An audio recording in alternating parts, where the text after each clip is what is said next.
छत्रपती शिवाजी महाराजांच्या गडांच्या भटकंतीबरोबरच त्यांचा इतिहास जगण्याची मोहीम चालू आहे आपली। त्यातीलच सह्याद्रीच्या कुशीत साताऱ्याच्या पाटण तालुक्यात असलेला एक इतिहासकालीन किल्ला, जो वैशिष्ट्यपूर्ण स्थापत्याचा नमुना मानला जातो। त्याच किल्ल्याचा इतिहास जगायला आपण निघूया।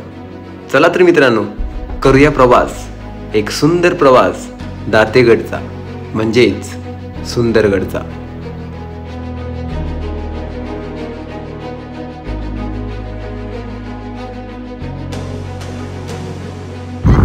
ठीक आहे मित्रांनो, 40-45 किलोमीटरचा प्रवास केल्यानंतर आपल्या घरापासून आपण आता पोहोचलो ठोसेघर येथे। ठोसेघर जिथे ठोसेघरचा धबधबा प्रसिद्ध आहे आणि आपल्या मागचा हा परिसर तुम्ही बघू शकता। इथे पवनचक्क्या जोरात आवाज करतायत। या ठिकाणी जी फुलझाडे आहेत, म्हणजे कास पठाराच्या आपण एरियामध्ये असल्यामुळं तिथे आपल्याला वेगवेगळ्या रंगाची फुलझाडं बघायला भेटत आहेत। उमरत पासून 35 किलोमीटर, साताऱ्यापासून 70 आणि पाटण पासून सुमारे 5 किलोमीटर असलेला हा सुंदरगड त्याच्या दगडात कोरलेल्या स्थापत्यासाठी खूप प्रसिद्ध आहे।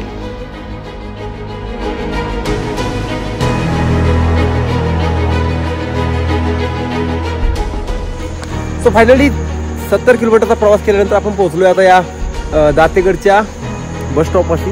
तुम्ही जर बसने येणार तर तुम्हाला बस एसटी इथं उतरवेल आणि तिथून तुम्हाला पायी चालत इथून पुढे 3 किलोमीटरचा रस्ता आहे लगभग।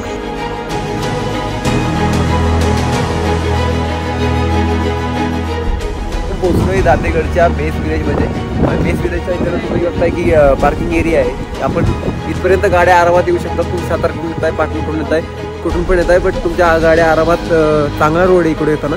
आणि इथे तुम्ही बाईक लावाल तर छोटासा ट्रेक आहे, बट येणारा जो रस्ता होता, येताना जो नजारा होता दोन्ही बाजूला एक नंबर होता। म्हणजे तुम्हाला दातेगडच्या ट्रेकिंगला किती मजा येईल मला माहीत नाही, परंतु तुम्हाला त्या रस्त्याचा मजा नक्कीच येणार। चला तर, डोळ्यामध्ये सह्याद्रीचं चित्र साठवून ते सुख अनुभवायला इथेच तासंतास बसावं असं वाटत होतं। पण 30 मिनिटाच्या प्रवासानंतर आपण या किल्ल्यावर जाऊन पोहोचतो।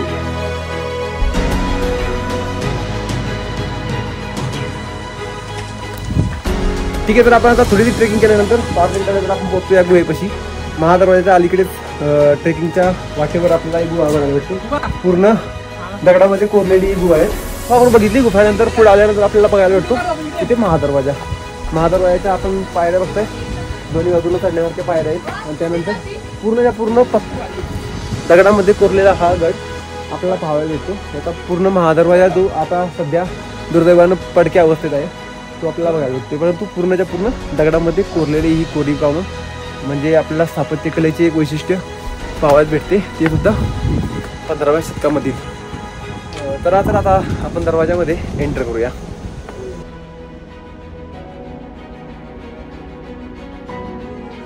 महादरवाजातून आत आल्यानंतर आपल्याला बघायला भेटतात हा 8 ते 10 फुटाचा मारुती राया आणि त्याच्यात लेफ्ट साईडला आपल्याला बघायला भेटतो गणपती बाप्पा। त्या मूर्त्यांचं वैशिष्ट्य आहे पूर्ण त्या दगडामध्ये कोरलेले आहेत। आणि आतापर्यंत जेवढे पण आपण किल्ले बघितलं त्या किल्ल्यांमध्ये असलेल्या मूर्त्यांपेक्षा या मूर्त्या सगळ्यात मोठ्या आपल्याला दिसल्या। या मूर्त्यांचं पण एक वैशिष्ट्य आहे बरं का, पूर्वेकडून येणाऱ्या सूर्याची किरणे गणपती बाप्पावर पडतात आणि मावळणारी किरणे त्या महादरवाजातून सरळ मारुती रायावर।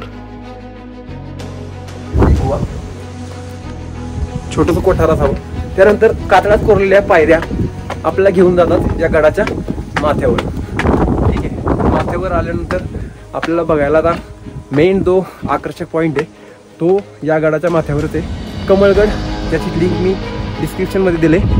त्या गडाची ट्रेकिंग तर ह्यापेक्षा पण खतरनाक होती, तो सुद्धा तुम्ही बघू शकता। त्यामध्ये सुद्धा एक वीज आपल्याला बघायला मिळते। गडावर वाड्याचे अवशेष, काही तलाव आणि डाव्या बाजूला तटबंदी पाहायला मिळते, पण मुख्य आकर्षण म्हणजे ती तलवारीची विहीर। ठीक आहे, तर आपण आता पोहोचलोय त्या महत्वपूर्ण आकर्षणामध्ये, ज्याला बोलतात कातळी विहीर। कातळी विहीर जी की आपण कमळगडावर सुद्धा बघितली होती, परंतु तिचा आकार सरळ होता आणि तिथं कैद्याने ठेवलं जायचं। या विहिरीचा आकार जो आहे तो वरून जर आपण ड्रोनने बघितला तर पूर्ण तलवारीच्या आकारात आहे। म्हणजे बनवताना त्या स्थापत्य शैलीला कसं बनवलं असेल याचा एक उत्तम नजारा आपल्याला या ठिकाणी साताऱ्यामध्ये बघायला भेटतोय। आपण जी विहिरीत उतरतोय या विहिरीला कोणताही दगड किंवा कोणताही सिमेंट वापरलेला नाही, एकच पूर्ण दगडामध्ये ही विहीर पूर्ण कोरून काढले, ती पण सुंदर अशा शैलीमध्ये. म्हणजे या प्रकारचं स्थापत्य आपल्या साताऱ्यामध्ये आहे, यात आपल्याला अभिमान असला पाहिजे. किल्ल्याला भक्कम इतिहास सुद्धा लाभला आहे. किल्ला 15व्या शतकात शिर्कांच्या ताब्यात होता. त्यानंतर बहामनी आणि आदिलशहाचे वर्चस्व सुद्धा या किल्ल्याने पाहिले. अफजल खानाच्या वधानंतर छत्रपती शिवाजी महाराजांनी हा किल्ला जिंकून घेतला आणि किल्ल्याला साळुंके नावाच्या सरदाराकडे दिला. पाटण परिसरात असल्यामुळे त्या घराण्याला पाटणकर संबोधले जाऊ लागले.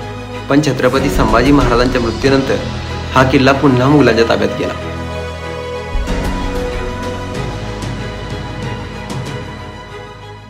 छत्रपती शिवाजी महाराजांचे जेवढे पण गड आहेत त्या ठिकाणी आपल्याला शंकर देवाचं, शंकर भगवानाचं मंदिर बघायला भेटतं. आणि या पूर्ण गडावर सुद्धा आपल्याला या ठिकाणी सुव्यवस्थित असं शंकर महादेवाचं मंदिर आपल्याला या ठिकाणी बघायला भेटतं. छोटीशी एक पिंड या ठिकाणी आहे.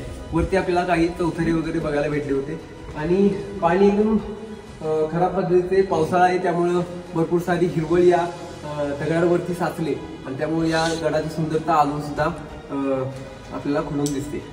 इथं आतमध्ये आल्यानंतर आपल्याला हा छोटासा असा पांढरा तलाव, जिथं पाणी साठले, कदाचित या ठिकाणी फक्त देखरेखीसाठी या गडाचा वापर केला गेला असावा.